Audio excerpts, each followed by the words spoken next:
एक छोटे से गांव में एक बच्चा रहता था जिसका नाम राजू था। राजू की उम्र लगभग 10 साल थी और वह बेहद चंचल और होशियार था।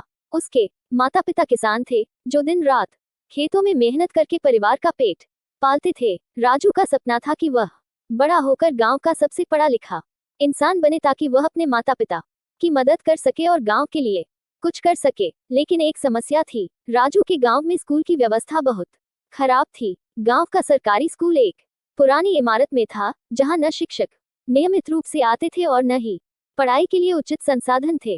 फिर भी राजू हर दिन अपने दोस्त मोहन के साथ स्कूल जाता था।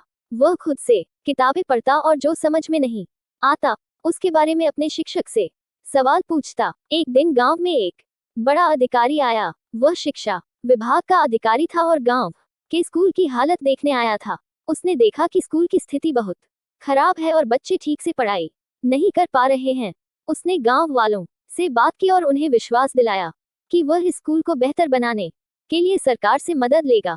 कुछ महीनों बाद स्कूल में बदलाव आने शुरू हो गए। नई किताबें आईं, शिक्षक नियमित रूप से आने लगे और स्कूल की इमारत की मरम्मत भी की गई।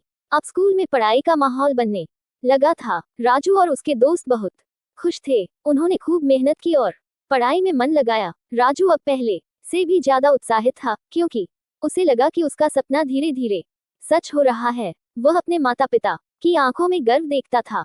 उसकी मेहनत रंग लाए और उसने 5वीं कक्षा में पूरे जिले में सबसे अच्छे अंक प्राप्त किए। गांव वालों ने राजू को उसकी मेहनत और सफलता के लिए बधाई दी। राजू के माता पिता को भी उस पर गर्व हुआ।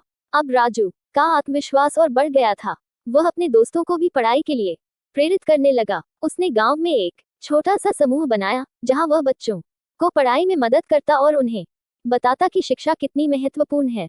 राजू का सपना अब सिर्फ अपने तक सीमित नहीं रहा, बल्कि वह चाहता था कि पूरे गांव के बच्चे पढ़ें और आगे बढ़ें। वह अपने दोस्तों के साथ मिलकर गांव के हर घर में शिक्षा का महत्व समझाता और माता पिता को अपने बच्चों को स्कूल भेजने के लिए प्रेरित करता। समय बीतता गया और राजू ने गांव के स्कूल से आगे की पढ़ाई के लिए शहर जाने का फैसला किया। गांव वालों ने उसे विदाई दी और उसे शुभकामनाएं दी। राजू ने वादा किया कि वह पढ़ लिख कर वापस गांव आएगा और गांव के विकास के लिए काम करेगा। उसकी आंखों में एक नई उम्मीद थी, एक नया सपना था कि वह अपने गांव को शिक्षा के माध्यम से एक बेहतर जगह बनाएगा।